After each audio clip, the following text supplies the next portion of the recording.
देख रहे हैं नेटवर्क 33 राजकुमार के साथ। तो चलिए बढ़ते हैं आज की कहानी की ओर। दोस्तों, मेरा नाम उदय है। वैसे तो मैंने कई सारे सफ़र किए हैं, लेकिन एक सफ़र जो हर किसी के भी रूह कपकपा सकता है। रात का वक्त हो रहा था जब मेरे साथ ये घटना घटी थी। उस वक्त साल 2011 का वक्त था। वैसे तो मैं इन चीज़ों पर बिल्कुल भी विश्वास नहीं करता था, मगर इंसानों के विचार बदलने में ज़्यादा समय नहीं लगता।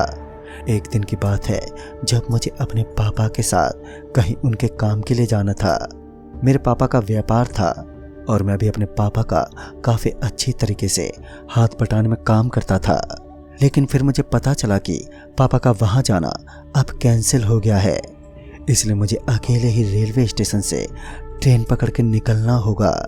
मुझे उस ट्रेन के अंदर एक अच्छी खासी सीट मिल गई जिस पर मैं आराम से अपना टाइम पास कर सकता था। फिर मैं रेलवे स्टेशन के लिए रवाना हुआ। मेरा सफ़र यहीं कोई 8 घंटे का होने वाला था।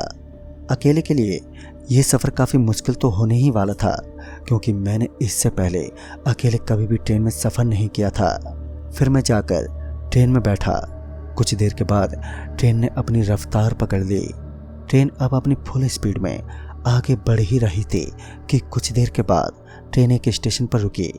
उस स्टेशन पर मैंने देखा कि एक बूढ़ी अम्मा, जिसके हाथ में सारा सामान था, उसके हाथ में इतना सामान था कि वह चाहकर भी ऊपर चढ़ा पाने में अपनी ताकत से सक्षम नहीं थी।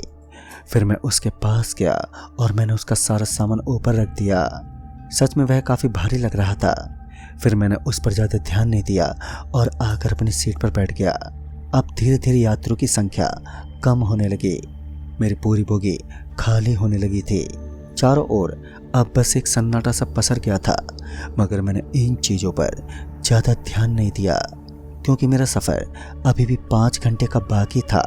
फिर ट्रेन एक छोटे से स्टेशन पर रुकी और वह स्टेशन एक छोटा सा स्टेशन था, पर वहाँ पर कोई भी दुकान मुझे नज़र ही नहीं आई। पर जब मैं उस स्टेशन पर कुछ पल के लिए नीचे उतरा तो मुझे वहाँ पर कोई भी दुकान नहीं दिखी। फिर मैं वापस से ट्रेन में आकर बैठ गया और जब ट्रेन वापस स्टेशन से निकली तो मेरी नज़र ट्रेन के साथ साथ भाग रही एक औरत पर पड़ी। वह औरत ट्रेन के साथ साथ भाग रही थी। मैं उसे देखते ही सोचने लगा कि शायद इसकी ट्रेन निकल रही है, शायद ये ट्रेन को पकड़ने के लिए ही इतनी तेज़ दौड़ रही है। लेकिन अब ट्रेन अपनी पूरी रफ्तार में थी। इस वजह से मैंने देखा कि वो औरत और भी भयानक रूप से उस ट्रेन के पीछे पीछे भागने लगी। उसकी नज़र मेरे ऊपर पड़ी तो वह अपनी 2 भयानक आंखों से मेरी तरफ घूरने लगी। मैं उसे देखकर बहुत ही ज़्यादा डर महसूस कर रहा था। उसके भागने की स्पीड अब और भी ज़्यादा हो चुकी थी और अब उसके नाखून भी काफ़ी बड़े बड़े बन चुके थे। मैं सच में बहुत ज़्यादा डर महसूस करने लगा। तभी वह औरत एकदम से मेरी आंखों के सामने से ओझल हो गई। मेरे शरीर में एक बिजली सी रौंद गई कि आखिर एक औरत ट्रेन के पीछे कैसे भाग सकती है। सच में मैं बहुत ही ज़्यादा हैरान हुआ और ये बात बार बार मेरे दिमाग के अंदर घूमने लगी थी। तभी अचानक से किसी ने मेरे कंधे पर अपना हाथ रखा। मैं तो एकदम से उछल पड़ा तो मैंने देखा कि वह कोई और नहीं बल्कि टीटी था, जो मुझे टिकट दिखाने के लिए बोल रहा था। मैंने अपनी टिकट उसके हाथ में रख दी और वहाँ से निकल गया। फिर मैं भी अपनी सीट पर आराम से बैठकर सोने की कोशिश करने लगा। लेकिन तभी मेरी नज़र ट्रेन के बाहर पड़ी तो मैंने देखा कि वही औरत ट्रेन की खिड़की से लटकी हुई है, जिसका सर बहुत ही भयानक था, जो कि पीछे की तरफ घुमा हुआ था। सच में वह इतनी ज़्यादा डरावनी लग रही थी और उसने सिर्फ एक ही पल में अपना चेहरा मेरी तरफ घुमाया और फिर अपनी हल्की हल्की मुस्कुराहट देकर मेरी तरफ हंसने लगी। मुझे तो उसके हंसने का अंदाज भी बहुत ही डरावना लग रहा था और उसके वह काले काले दांत, जिनके अंदर से कुछ भयानक सी बदबू आ रही थी। उसका चेहरा मैं इतने करीब से देख पा रहा था कि डर के मारे मेरी तो हालत ख़राब होने लगी। मगर दोबारा किसी ने मेरे कंधे पर फिर से हाथ रखा और जब मैं पीछे पलटा तो इस बार मैंने देखा कि मेरे पीछे की तरफ एक आदमी खड़ा हुआ था, जो कि मुझे थोड़ा आगे की तरफ खिसकने का इशारा कर रहा था।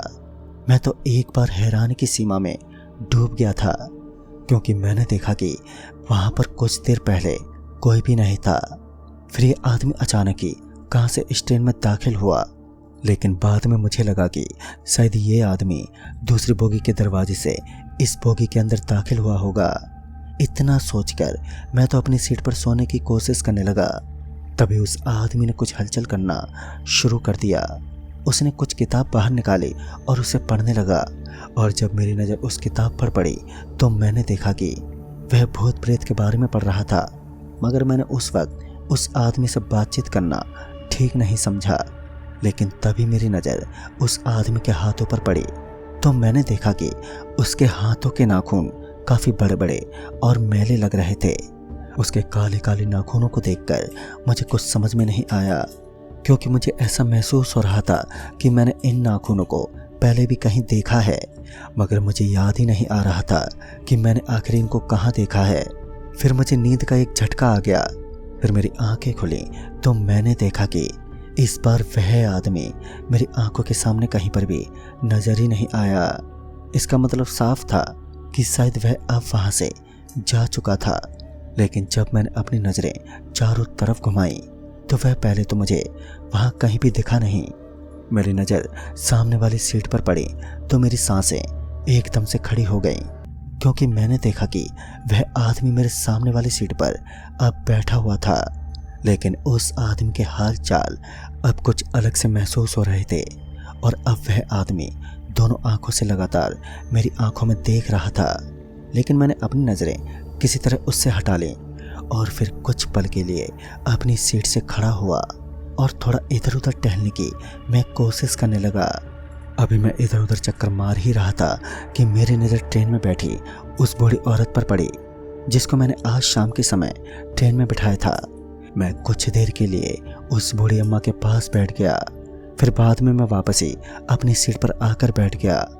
लेकिन तब तक वह आदमी वहां से उतर चुका था। मगर मुझे याद आया कि कुछ देर पहले तो यहाँ पर कोई भी मौजूद नहीं था। फिर यह बूढ़ी दादी इस ट्रेन में कैसे अचानक ही दाखिल हो सकती है। और यही सोचकर मैं एकदम से सीट पर बैठ गया। मगर तभी मुझे उस बोगी के अंदर कुछ पैरानॉर्मल सा महसूस होने लगा। पहले तो मैंने कुछ ज़्यादा ध्यान नहीं दिया, लेकिन फिर अचानक से मेरे रोंगटे एकदम से खड़े होने लगे। फिर ट्रेन एक स्टेशन पर रुकी। स्टेशन देखने में तो काफ़ी बड़ा लग रहा था और मैं तुरंत ही उस स्टेशन पर उतर गया, क्योंकि मुझे अभी उस ट्रेन में कुछ ठीक महसूस नहीं हुआ। फिर मुझे उस स्टेशन पर एक ढाबा दिखा। मैं तुरंत ही उस ढाबे की तरफ निकल पड़ा। फिर मैंने वहाँ पर थोड़ा खाना वाना खाया और ट्रेन के चलने का वक्त हो चला था। लेकिन तभी मैंने उन आदमियों को बात करते हुए सुना। वह बोल रहे थे कि इस ट्रेन में किसी रूह का साया है जो यात्रियों के लिए शाप है। फिर कहीं ना कहीं मुझे भी इन सब बातों का संदेह होने लगा कि ज़रूर इस ट्रेन में कुछ तो गड़बड़ है। मगर बाद में मुझे अपने स्टेशन के लिए भी रवाना होना था, इसलिए मुझे सफ़र तो इसी ट्रेन में करना था। तो मैं वापस से अपनी बोगी में आकर बैठ गया। मैं जैसे ही वापस उस बोगी के अंदर दाखिल हुआ तो मुझे वहीं मेरी सीट के ऊपर वही आदमी एक बार फिर बैठा हुआ दिखा। लेकिन इस बार उस आदमी का सबसे भयानक और दिल दहला देने वाला रूप देखकर मैं दंग रह गया, क्योंकि इस बार मैंने देखा कि उसके 2 दांत उसके मुंह से बाहर निकल चुके थे और उसका शरीर अब पहले से काफ़ी ज़्यादा बड़ा बन चुका था। उसका शरीर अब इतना डरावना बन चुका था कि उसे देखकर मैं तो पसीने से तरबतर होने लगा। मैं तुरंत ही पीछे मुड़ा और मैंने देखा कि बाहर की तरफ ट्रेन अब पूरी रफ्तार में आगे बढ़ रही थी। अब मेरे पास ट्रेन में बैठने के अलावा कोई और चारा भी नहीं बचा था। अगर मैं ट्रेन से नीचे कूद गया तो मेरी हड्डी पसली टूटने में ज़्यादा समय नहीं लगता। इसलिए मैं ट्रेन की एक सीट पर अपनी आंखें बंद करके चुपचाप बैठ गया, क्योंकि इसके अलावा मेरे पास कोई और चारा भी नहीं था। मगर अब मुझे अंदर ही अंदर एक अलग ही प्रकार की बेचैनी महसूस होने लगी। जब मैंने अपनी आंखें बंद की तो मुझे ऐसा लगने लगा कि मैं एक अलग दुनिया में आ चुका हूँ। फिर जल्दी से मैंने अपनी आंखें खोली तो मैं ट्रेन की बोगी में बैठा हुआ था। आसपास देखने पर मुझे पता चला कि अब वह बड़े बड़े दांत वाला आदमी मुझे चारों तरफ कहीं भी नजर नहीं आया। लेकिन फिर मुझे अचानक ऐसा लगने लगा कि कोई मुझे पीछे से देखकर घूर रहा है। फिर जब मैंने अपनी आंखों को चारों तरफ से घुमाया तो मुझे वहां पर कोई भी नजर नहीं आया। लेकिन बाद में मैं जल्दी से उस ट्रेन से उतरने की कोशिश करने लगा। अब जो अगला स्टेशन आने वाला था वह यहाँ से लगभग 8 किलोमीटर की दूरी पर था और ट्रेन 8 किलोमीटर भी जल्दी ही पहुँच जाएगी, क्योंकि जो अगला स्टेशन आने वाला था वह वही स्टेशन था जिस पर मैं उतरने वाला था और जहाँ पर मेरी मीटिंग होने वाली थी, क्योंकि जो अगला स्टेशन आने वाला था वह वही स्टेशन था जिस पर मैं नीचे उतरने वाला था और वही मेरी मीटिंग होने वाली थी। लेकिन अब मेरे द्वारा मीटिंग में कैसा व्यवहार होगा यह बात तो मैं भी नहीं जानता था, क्योंकि डर और खौफ के अंदर मैं इस कदर डूब चुका था कि मेरी आवाज़ तक बाहर नहीं निकल पाई। अब मैंने चारों तरफ देखा तो मुझे पहले तो कोई नहीं दिखा। फिर मैंने सोचा कि अब मुझे चलती हुई ट्रेन से कूद जाना चाहिए, वही मेरी ज़िंदगी बचाने का एकमात्र रास्ता बचा है। मैंने तुरंत ही चलती हुई ट्रेन से छलांग लगा दी, लेकिन जब मैं नीचे गिरा तो मैंने देखा कि नीचे गिरने के बावजूद भी मैं वापस ट्रेन में आकर गिर पड़ा। और तो और सबसे हैरान कर देने वाली बात तो ये थी कि इतनी ज़ोर से नीचे गिरने के बाद भी मुझे चोट नहीं लगी। मैं ये देखकर एक पल के लिए हैरान सा रह गया। जब मुझे अपने कानों में किसी के कदमों की आहट सुनाई दी तो मैं पीछे पलटा तो मेरा शरीर डर के मारे पसीने से भीगने लगा, क्योंकि इस बार मैंने देखा कि वो बहुत ही भयानक आदमी जो कि मुझे इस ट्रेन में काफ़ी देर से परेशान कर रहा था और उसका मकसद शायद यही था कि वह जल्द से जल्द मुझे मौत के घाट उतारने वाला था। और इस बार वह अपने भयानक रूप से मेरी तरफ बढ़ने लगा। उसी वक्त मेरी भी सांसें ऊपर नीचे होने लगी, लेकिन अचानक से मैंने देखा कि उस आदमी के पीछे वह बूढ़ी औरत मुझे खड़ी हुई दिखी। अचानक से उस बूढ़ी औरत ने अपना हाथ हवा में उठाया और उसके साथ ही वह आदमी धीरे धीरे हवा में उड़ने लगा और एकदम से वहाँ से गायब हो गया। उस आदमी के गायब होते ही वह बूढ़ी औरत मेरी तरफ एक बार के लिए मुस्कुराई और उसी वक्त मेरा स्टेशन भी आ चुका था। मैं जल्द से जल्द अपना सामान लेकर नीचे कूद गया। फिर मैं वहीं से एक दुकान वाले के पास पहुंचा और फिर जब उस दुकान वाले ने मुझे इतना डरा हुआ देखा तो मैंने उसे मेरे साथ हुई पूरी घटना का जिक्र किया। थोड़ी देर के बाद उसने मुझे इस घटना की सच्चाई बयां की। मुझे पता चला कि वह आदमी और वह औरत जो कि एक पति पत्नी थे, लेकिन वह दोनों चोरी किया करते थे। लेकिन एक दिन जब उनको वह बुढ़िया उस ट्रेन में मिली तो उस बूढ़ी ने अपना सारा सामान देने से इनकार कर दिया, मगर उन दोनों ने उस बुढ़िया की हत्या कर दी। लेकिन उसके बाद उन दोनों की लाश भी उसी जगह पर उसी तरह से मिली। दरअसल उन्होंने उस बुढ़िया को चलती हुई ट्रेन से धक्का मार दिया और उस बुढ़िया ने भी शायद एक आत्मा बनकर उनके साथ भी ऐसा ही किया। आज भी वह बुढ़िया उसी ट्रेन में बैठती है ताकि वह अपने घर वालों से मिल ले, लेकिन तुमने उसकी मदद की, शायद इसी वजह से उसने भी बदले में तुम्हारी मदद की। दोस्तों, मैं उस बुढ़िया का आज भी दिल से धन्यवाद करता हूँ जिसकी वजह से मेरी जान बच गई। फिर मैं वहाँ से अपनी मीटिंग के लिए रवाना हो गया, लेकिन बाद में मैंने कभी भी रात में सफ़र करना ठीक नहीं समझा।